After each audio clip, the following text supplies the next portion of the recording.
won't. Promise me. I promise. Good. Now get the hell out of my room. I don't want to see your ugly face for the rest of the night. Alex runs outside, hands pink with blood, brain awash with terrible feelings of guilt and disgust and something else. The night is hot, the sticky summer air smelling like garbage, the field behind their house dark and quiet. The tears erupt, and Alex wails, head in hands.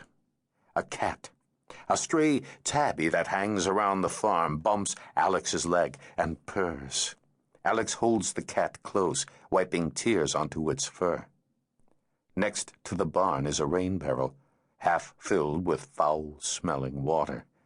4 rats, a squirrel, and a possum have all drowned in that barrel. But never a cat.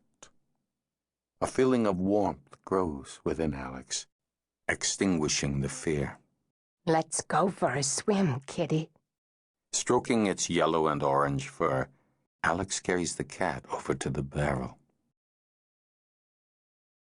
Chapter 1.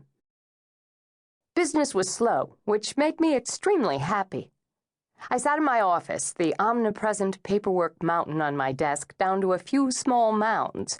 I could actually see the wood through the files in some places. It was brown, as I'd always guessed it to be. There hadn't been a homicide in Chicago for 4 days, which had to be some kind of record. We consistently ranked as one of the top murder cities in America, often hitting the #1 spot.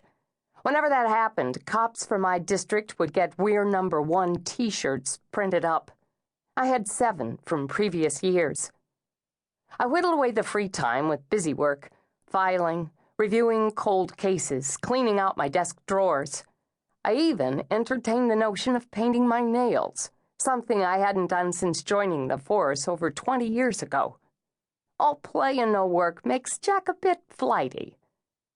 My partner, Sergeant Herb Benedict, had been using the free time to catch up on his eating. He wandered into my office, lugging a gallon of chocolate milk. He set the jug on my desk. I didn't have anything to do, so I brought your mail. Someone mailed me dairy products? Herb scowled, his walrus mustache drooping. He had a few years on me, which put him past the 50 mark, but his face was plump enough to retard wrinkles. This isn't dairy. It's Golightly. I've got to drink this entire bottle to clear out my digestive tract for my colonoscopy tomorrow. Oh, sounds like fun. Shall I come by, take some pictures? Funny, Jack. Be happy you're not a man and don't have to deal with this stuff. I'm thankful for that every day. Herb removed the bundle of mail he'd tucked under his armpit and dropped it on my desk. Among the bills and junk was a small padded envelope.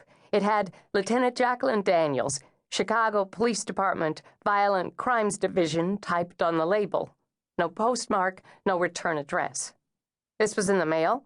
No, someone dropped it off downstairs for you. I frowned. Times being as they were, unknown packages were scary things.